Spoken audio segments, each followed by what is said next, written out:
Well, it's a record. That's 8. We wake up this morning to find out that Bruce Boudreau, on the West Coast, we wake up to find out that Bruce Boudreau has been fired by the Minnesota Wild. 8 coaches. Ties the record. There's never been 9 coaches fired in a season. Jeff Blashill, still coaching. Yeah, they put up the actual table yesterday on Tim and Sid, and they couldn't believe that Blashill is one of the longest tenured coaches in the NHL. And he's now outlasted Boudreau as well. Bruce Boudreau, the latest casualty of Minnesota. Look, I don't think Minnesota has a team that's really of playoff caliber. I think they make the effort. I think there's a lot of good, hardworking players there. I don't blame Boudreau for what's going on in Minnesota. And when you look at it, the coaching changes that have been made, there are some that have worked out pretty darn well. Then there are some that really haven't. And I don't necessarily think that Dean Evason, as interim coach, necessarily will be able to turn everything around for Minnesota. But they're only 3 points out of the playoffs, and they've been pretty good over the last, I'll say, month and a half. Now, what's odd is, of course, that fans coming out of last night's game weren't happy, but they weren't happy with the goaltending for the most part. And they were saying, Bill, you need to go get us a goaltender. So we'll see if there's any kind of changes within the roster now that the coach has been changed behind the bench.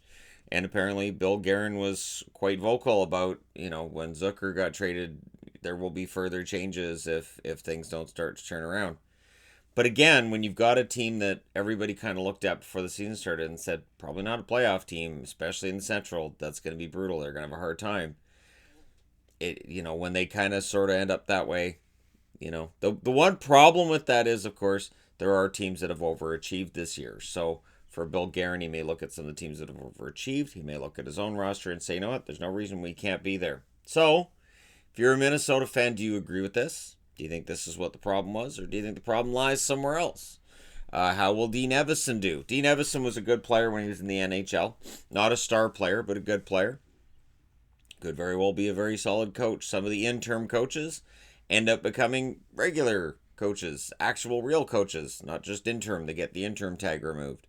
And so Bruce Boudreau, Gerard Gallant, neither of them have jobs. I will say this of the coaches that have been tied to, hey, maybe Seattle, hey, maybe Seattle. Bruce Boudreau would make a lot of sense as a coach that might go to Seattle. Um, I could see that working out. I could see that being the guy that they end up targeting. I don't think Gerard Gallant's going to be out of work long enough. Put it that way. But we'll see, right?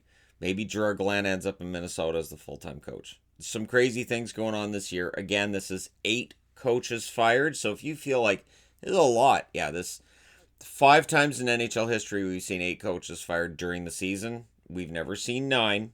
So if another one goes, that's a new record. Let me know what you guys think. Who's next on the clock? That kind of stuff in the comment section below. Don't forget to hit like and subscribe if you're browsing your way through. You just happened upon this video. And hey, thank you guys so much for watching, for all your support. I will talk to you again soon.